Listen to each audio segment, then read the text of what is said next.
Assalamualaikum warahmatullahi wabarakatuh. Halo teman-teman. Halo teman-teman dimanapun Anda berada, semoga sehat selalu ya Bung ya. Oke, amin. Ini zaman kita tidak boleh sakit ya. Jadi Kenapa? Kenapa kita nggak boleh sakit di zaman ini? bahaya bro. Bahaya ya. Musim PHK ya kan.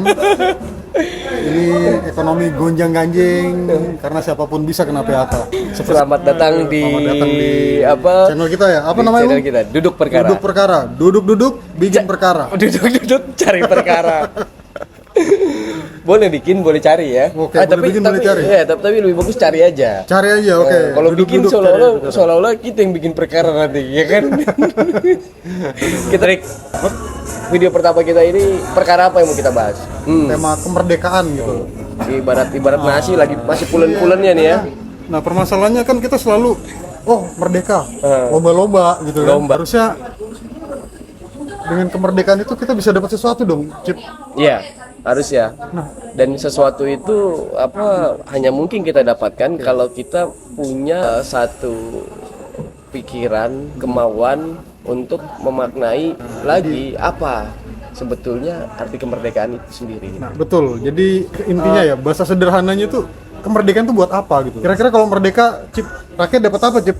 Nah itu kan. Nah ini itu pertanyaan yang fundamental. Ya, fundamental. ya, bagi kami gitu kan, tidak menganut prinsip apa yang kamu berikan kepada negara. Kita balik dong ya. Iya, betul. Negara berikan kita apa? Kenapa sih? kan Kenapa sih orang-orang kayak Soekarno, orang-orang kayak Hatta, orang-orang kayak Tan Malaka, orang-orang kayak Syahrir itu rela dibuang, rela hidup sebagai buronan, rela hidup dalam pengasingan di tempat-tempat terpencil untuk mencapai apa yang mereka sebut dengan kemerdekaan. Betul. Gitu loh. Jadi apa sih sebetulnya kemerdekaan itu? Nah, kalau kita membaca lagi ya literatur sejarah dari tulisan-tulisan langsung mereka, kan banyak tuh ya mereka ya. Jadi yang dilawan oleh mereka itu, Cip, itu bukan perbedaan warna kulit, bukan perbedaan bentuk mata, bukan perbedaan tinggi badan. Jadi kita tidak melawan bule. Tidak melawan bule, bukan ya? Bukan melawan Belanda. Kalau kita melawan bule atau melawan Belanda, dia buat apa istilahnya Hatta, Syahrir sekolah di Belanda? Buat apa istilahnya Tan Malaka bergaul dengan komunis internasional gitu ya? Kemerdekaan itu bukan sekedar membentuk pemerintahan nasional, Cip. Jadi yang dilawan oleh mereka itu adalah sistem. Sistem apa? Yang menghisap Sistem kolonial itu yang menghisap rakyat itu apa? Oke, jadi teman-teman di antara bangsa-bangsa yang katanya dihisap ini ya ada juga pelaku-pelaku lokalnya gitu ya. Kalau sekedar gitu doang ya. Iya, betul. Nah, ini sudah bukan cerita baru deh. Udah bukan cerita baru. Katanya duit bangun Jalan Anyer Panarukan dikorupsi gitu kan. Nah, itu artinya penguasa lokal juga ikut menjajah gitu kan. Jadi, betul. Nah, jadi bukan sekedar warna kulit ya Bung. Bener. Dan kalau kita misalkan mengingat lagi ya tulisan-tulisan Soekarno, pidato-pidato Soekarno ya. Misalkan pidato Soekarno 1 Juni 1945. Ya Bung Karno kan mengatakan bahwa kemerdekaan itu ibarat jembatan emas. Jembatan yang mengantarkan kita pada keadilan dan kemakmuran. Betul. Kemakmuran ya. Iya, keadilan harus kemakmuran. Kita pandai itu. Itu harus kita. Kata-kata kemakmuran makin menghilang loh, Cuk. Makin hilang. Jadi yang mau ditekankan adalah pada masa kolonialisme Hindia Belanda, jangan salah, ekonomi itu tumbuh, Cip. Iya. Ekonomi itu tumbuh, bahkan Hindia Belanda itu menjadi salah satu negara koloni terkaya Belanda. Sebelumnya bahkan dunia ya. Di Hindia Belanda dulu itu termasuk tanah atau wilayah pertama yang punya jaringan kereta api, Cip. Betul. Nah, nyaris nggak pernah terlambat katanya. Ini yang saya dengar. Jadi balik lagi ya tadi ya ke soal kemakmuran tadi yang kita garis bawah, kemakmuran tadi ya. Jadi pada masa kolonialisme Hindia Belanda itu bukan ekonomi nggak tumbuh, enggak. Justru istilahnya itu negara induk Belanda itu ya Jadi kaya raya tuh. jadi kaya raya hidup dari Atas siapa gitu dari perekonomian di Hindia Belanda, dari hasil perdagangan tebu ya, gula-gula itu ya Mulai dari zaman tanah paksa tuh Cip. Tanah paksa aja, waduh, kas negara nambah. Terus zaman liberal yang tadi ada perkebunan itu, termasuk tebu, kopi dan lain-lain gitu ya, teh. Itu ya muncullah itu kapitalis bukan muncul ya, tambah kaya tuh kapitalis baru di Belanda sana. ya Dan juga pemerintah kolonial dapat pemasukan dari pajaknya gitu kan, Dari pajak, perkembangan ya. itu gitu kan. Jadi ekonomi tumbuh ya, Cip. Ya, perkembangan tumbuh, tapi pertanyaan yang paling mendasar dan yang digugat oleh Soekarno salah satunya lewat pidato dia yang paling legendaris yang berjudul Indonesia Menggugat itu. Oke. Siapa yang paling banyak menikmati dari kemakmuran ekonomi itu gitu. Kembali loh. ke pertanyaan tadi, rakyat Iya, dapat apa? Rakyat dapat apa itu loh. Nah, itu jadi ada jaringan transportasi, ada sistem rel kereta api, kemudian ada jalan Anyer Panarukan, dan yang semua itu meningkatkan pertumbuhan perekonomian negara yang disebut pada saat itu Hindia Belanda gitu loh. Nah, tapi rakyat sebagai Rakyat banyak nih maksudnya rakyat ya. banyak ya, sebagai entitas paling fundamental dari semua aspek itu justru menjadi pihak yang paling tidak menikmati, tapi justru pihak yang tadi istilahnya pihak yang paling dihisap gitu loh oleh sistem itu gitu. Dihisap dan disuruh jadi penonton ya. Jadi keliru kalau misalkan kita menganggap kolonial itu sebagai kata benda gitu. Kolonialisme itu adalah sistem mentalitas. Betul. Mentalitas dia kayak judi, Cip. Judi itu dia bukan benda. Kalau judi itu kita anggap sebagai benda, katakanlah ya, kartu gitu ya. Iya. Kita akan memperlakukan kartu itu sebagai alat judi. Tapi judi itu ya mental. Nggak perlu punya kartu untuk berjudi gitu loh. Jadi dengan kata lain, kita nggak perlu bangsa asing Untuk menjajah. gitu loh. Atau kita sendiri bisa Cip penjajah, Cip. Ya Ajarin lu. iya itu loh maksudnya ya kan. Nah, terus juga tujuan kemerdekaan. Coba kita maknai lagi ya. Oke. Dari mana nih? Dari pembukaan undang-undang dasar lah. Ya. Mencerdaskan kehidupan bangsa nih, Cip. Kehidupan Nah, bangsa. ini apakah di zaman kolonial itu nggak ada sekolah? ada banyak teman-teman. Apa sekolah dasar dari Mulo, ELS, Ya, ada ELS, HIS, Iya ya. kan? Jadi sekolah HIS, dasar gitu. Ada Fox School, HBS. bagi yang nggak mau sekolah lama gitu ya. ya kan, HBS, kemudian di Kampus ada 2 gitu. untuk yang mau belajar dokter ada Stovia, Iya. ya kan, ada Rech School ya. Permasalahannya satu, aksesnya. Nah, Dalam itu. artian ya ini rakyat pada umumnya belum tentu bisa gitu ya. Jadi ini hanya dinikmatin oleh golongan-golongan tertentu gitu ya. dan golongan tertentu, dan secara kualitas bukan jelek, bagus. Nah, di zaman Hindia Belanda, anak SMA itu tau nggak? Sebelum lulus dia harus membaca minimal 30 judul buku, Cip. 30 judul buku ya. Iya, kita baru zaman kuliah kali ya ada paksaan gitu. Itu pun karena Iya. skripsi kan. Tapi apa sebetulnya hadirnya keberadaan lembaga-lembaga pendidikan itu manfaatnya untuk rakyat gitu loh. Karena ternyata lembaga-lembaga pendidikan itu hadir justru untuk melanggengkan dan menjadi kepanjangan tangan dari kolonialisme itu, sistem kolonialisme, sistem yang menghisap itu. Jadi kalau menurut pembacaan Cip Jai dan juga saya ada baca juga, itu memang tujuan dari pendidikan kolonial itu adalah mencetak para kuli, Ya. mencetak para pekerja yang Ya. terdidik gitu ya. Sekedar bisa membaca dan menulis gitu loh. Oke, jadi tugas kenapa- administratif kolonial. Kenapa harus ada dokter? Ya biar kalau para kuli sakit ada yang ngobatin, misalkan ya. Betul. Kenapa harus ada sekolah hukum? Ya untuk menjaga ras and order ya, ketertiban dan keamanan gitu, agar hukum itu berjalan. Gitu. Luar Ya. biasa juga sebenarnya. Iya. Untuk ukuran zaman itu gitu ya, bukan Dan- zaman sekarang. Dan itulah alasan kenapa salah satu Bapak Republik kita Tan Malaka itu mendirikan sekolah rakyat, sekolah syarikat Islam yang di Semarang. Di Semarang, itu. betul banget itu. Di Semarang itu kan salah satu catatan yang dia tulis yang di dalam bukunya dari penjara ke penjara itu, Cip, ya kan, salah satu alasan Tan Malaka dia mendirikan sekolah rakyat di Semarang itu, sekolah syarikat Islam itu di Semarang adalah membentuk manusia Indonesia yang memiliki kesadaran kritis bukan hanya atas dirinya tapi juga terhadap lingkungannya. Dan dia menarik, Cip, ya kan? Aku masih ingat ya, bagaimana dia mengenang lulusan pertama sekolah rakyat itu. Ketika dia terharu betul ya melihat anak-anak lulusan sekolah rakyat itu mengenakan celana merah, ya kan? Kemudian berkeliling kampung menyanyikan lagu internasional, ya, Cip. Sebentar. Celananya merah ya? Iya. Kayak celana anak SD.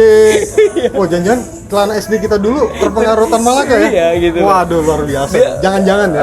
Acara mereka berkeliling kampung di sekitar Semarang itu sambil menyanyikan lagu internasional, ya. Gitu loh. Jadi Tan Malaka menegaskan bahwa sekolah rakyat ini bukan sekedar sekolah yang mencetak anak bisa membaca dan menghitung gitu. Tapi juga kayaknya punya mental merdeka gitu. Iya, dikit-dikit ya minimal. Kesadaran kritis atas dirinya, siapa dirinya, dan kesadaran kritis terhadap lingkungannya gitu loh, terhadap kolonialisme yang ada di sekitarnya gitu loh. Nah, jadi kalau kita mau berefleksi lagi lah, Cip, ya kan, ke situasi hari ini gitu ya. Kita kan udah usia 80 tahun ya, Cip. Nah, itu kalau manusia kira-kira usia 80 itu udah manusia macam apa, Cip? Seharusnya di usia 80 gitu ya. Kita udah mapan, Cip. Kita udah kan, bijak. Itu kan jenis manusia yang udah bukan lagi masa trial and error kayak anak-anak usia 17 tahun. Kita bukan anak labil gitu kan. Iya, maksudnya kita udah harus keluar dari kayak masalah yang itu aja gitu loh. Betul. Masalah kayak kemiskinan, korupsi. Itu menurutku tuh masalah yang harusnya udah selesai ketika usia negara mungkin 20 tahun gitu loh. Karena ketika kita usia 20, kan kita udah tahu mana yang benar, mana yang bagus. Ya, kadang-kadang penyakit orang Indonesia tuh gini, Cip. Mereka tuh suka gini, banding-bandingin gitu. Nah, tapi kan Amerika waktu baru merdeka 150 tahun, korupsi dan mafia merajalela gitu kan. Nah, orang kan sering gitu. Nah, iya. Cuman kan kita mau setolol itu gitu kan. Iya, itu kan logical fallacy ya. Istilahnya kalau mereka melakukan kesalahan yang sama, maka jadi sah kita melakukan kesalahan yang sama gitu. Jadi pembenaran dong. Iya, itu kan itu kan sesat pikir lah kalau dalam bahasa sekarang itu loh. Bener. Sesat pikir gitu. Itu udah ada contoh, justru itulah kenapa kita belajar sejarah supaya nggak mengulangi kesalahan mereka gitu kan. Ini paling justru jadi klaim untuk pemakluman atas kesalahan kita gitu kan. Jadi kalau kita balik lagi ya, Cip, ya ke tadi ya diskusi kita soal kemerdekaan itu. Kemerdekaan itu kan bermula dari sistem yang menghisap tadi, dan kemudian itu menjadi perasaan kolektif. Siapa, Cip, nama sejarawan yang itu yang menulis Imagine Communities itu? Ben Anderson ya. Ben Anderson. Kita panggil Om Ben. Om Ben. Ya. Nah, jadi kan karena ada perasaan sama-sama sependeritaan, ya kan. Nah, kemudian di dalam kepala kita kemudian mengidentifikasi, mengimajinasikan bahwa kita adalah bagian dari yang lain. Yang di Indonesia Timur adalah bagian dari Indonesia Barat, yang di Barat juga sama. Maka ketika kemudian muncul simbol-simbol lagu kebangsaan, warna bendera dan lainnya, kita jadi terikat gitu, Cip. Nah, sekarang pertanyaan paling fundamentalnya, apakah perasaan kita, perasaan senasib, sepenanggungan kita sebagai sebuah bangsa itu masih sama, Cip? Waduh, ini agak-agak absurd ya. Nah, sekarang gini, aku kasih contoh aja deh. Dulu kan kalau kita baca buku kan, zaman pergerakan itu kan muncul di tahun 1900-an pertengahan ya, ketika organisasi-organisasi kebangsaan itu mulai terbentuk ya kan. Nah, mereka tuh belum punya bayangan kapan Indonesia merdeka dan bagaimana bentuk Indonesia yang akan merdeka. Nah, sekarang kita bayangkan kita dalam situasi itu. Tapi hari ini kita dalam situasi itu dengan target Indonesia 2045 yang dibilang katanya Indonesia emas. Nah, kan untuk mencapai target itu kan kita harus punya kesamaan rasa dulu, Cip. Kalau dulu kita dijajah oleh Hindia Belanda, nah sekarang kita apa nih yang mau kita capai gitu loh? Triggernya tuh apa gitu? Dulu kan kolonialisme triggernya. Nah sekarang nih apa yang disebut dengan kolonialisme Belanda itu udah nggak ada. Betul. Tapi kan Common enemy-nya udah hilang. udah hilang. Tapi kan sebagai sebuah sistem, ya kita tanya balik, sebagai sebuah sistem dia masih ada nggak gitu loh. Yang tadi Cip bilang ya kan, pendidikan zaman Belanda ada, tapi sangat diskriminatif. Betul. Ya kan, dan bahkan menjadi perpanjangan tangan kolonial, ya kan, bukan menjadi alat pembebasan. Pendidikan, pembangunan ada, jaringan irigasi dibangun, Oh iya. ya kan, Betul sekali. terus kemudian jaringan transportasi dibangun, ya kan, tapi Walaupun nggak ada cetak sawah ya waktu itu. tetapi justru untuk mengeksploitasi hasil-hasil kebun rakyat untuk membangun perekonomian negara induk Belanda gitu loh. Nah sekarang kalau kita ditanya, ayo kita Indonesia Emas 2045, nah pertanyaannya perasaan senasib itu masih ada nggak gitu loh. Sulit dijawab ya, tapi kan kenyataannya memang mau menyadarkan kita tentang perasaan senasib kayaknya tuh zaman sekarang sulit banget ya, Cip. Kenapa? Ya, diskriminasi kolonial sih nggak ada gitu ya. Nggak ada diskriminasi warna kulit gitu. Mungkin nggak ada strata-strata sosial yang ala-ala kolonial, ada Raden, ada emas, ada apalah gitu kan. Yang aku lihat gaya baru sekarang itu ya agak-agak mirip gitu loh dengan ya pria-pria yang di zaman kolonial, dalam artian strata sosial itu secara halus terbentuk lagi. Misalkan yang namanya elitis kelompok-kelompok eksklusif itu ya masih ada. Contoh konkretnya apa? Ya munculnya oligarki itu. Nah, oligarki itu adalah ya pria-pria gaya baru itu sebenarnya.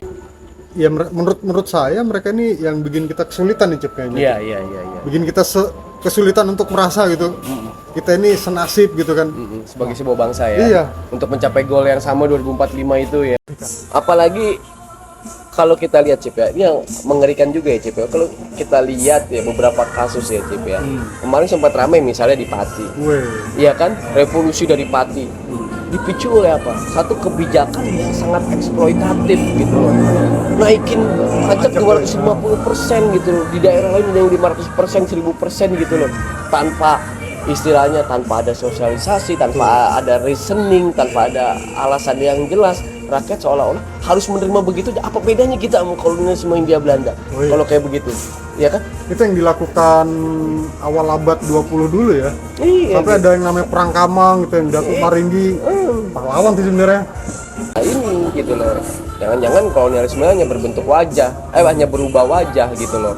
Ya, ada istilah komprador gitu loh, ya kan, kaki tangan antek-antek asing gitu loh. Nah, itu sih menurutku ya, poin dari percakapan kita gitu. Mungkin untuk closing statement. Macam itu aja ya. Ada yang mau ditambahin, Bung Patrick? No, ya begitulah masalah kemerdekaan hari ini, Cip ya. Ini baru sedikit nih, Cip, masalahnya. Mungkin teman-teman yang lain juga punya masalah yang kurang lebih sama gitu ya, tentang kok kemerdekaan kita nggak membawa kita kepada masyarakat yang cerdas, sejahtera gitu, adil makmur gitu kan. Kayaknya kesannya kayak meleset mulu gitu ya. Kalau cerdas sih cerdas, Cip. Kalau pintar mah nggak kurang-kurang orang pintar, Cip, di Indonesia, Cip. Cuman ya tadi mentalitas kolonialnya itu loh. Jadi mereka pintar untuk menghisap saudaranya sendiri. Itu loh yang ya sekarang kalau kita ngomong jujur, kita ngomong fair aja lah. Sri Mulyani kurang pintar apa sih, Cip? Pinter banget dulu. Pinter banget. Dulu wow banget ya, tapi managing editor Bank Dunia kok. Tapi sekarang kenapa jadi begitu ya? Iya, terus tiba-tiba dia ngomong dan itu seolah-olah ya, walaupun tidak secara verbatim ya gitu loh. Apakah itu harus ditanggung oleh negara gitu loh, pendidik-pendidik itu? Harus. Ya harus. Siapa? Maksudku orang sepintar itu, secerdas itu, secendikia itu, ketika masuk dalam sistem kekuasaan, kok mentalitasnya bisa kayak gitu loh, bisa ngeluarin pernyataan yang kayak gitu loh. Terus harus siapa lagi? Wamen Kemendikti ya, yang Profesor Stella itu tiba-tiba ngeluarin pernyataan makan bergizi itu bisa meningkatkan kecerdasan matematika dan kemampuan bahasa Inggris. Ya, aduh. Masalahnya bukan Pak, masalahnya ya, Bu Wamen. Kalau kalau kau cuman bisa ngeluarin statement kayak gitu, kau nggak usah lah jadi profesor. Serius. Orang di kampung-kampung itu tuh jauh lebih paham masalah itu gitu loh. Gak usah gitu. Kalau kau cuma profesor, terus cuman itu kau bisa kasih statement, itu nggak usah pakai riset gitu loh. Zaman Orde Baru itu udah ada yang namanya kampanye 5 sehat 4 sehat 5 sempurna gitu. Oke, jadi teman-teman, menurut kami ya kemerdekaan itu ya jauh dari harapan gitu ya. Situasinya Terserah deh mau kalian bilang gagal atau tujuannya belum tercapai, oh tidak apa-apa, terserah. Nah, oke, sekian dulu video dari kami. Sampai jumpa, jangan lupa follow, Salam sehat sekali. subscribe, komen, dan share. Kalau enggak juga nggak apa-apa. Oke, salam sehat teman-teman. Kesehatan itu mahal teman-teman. Dan Assalamualaikum. jangan lupa bahagia. Oke, assalamualaikum warahmatullahi wabarakatuh.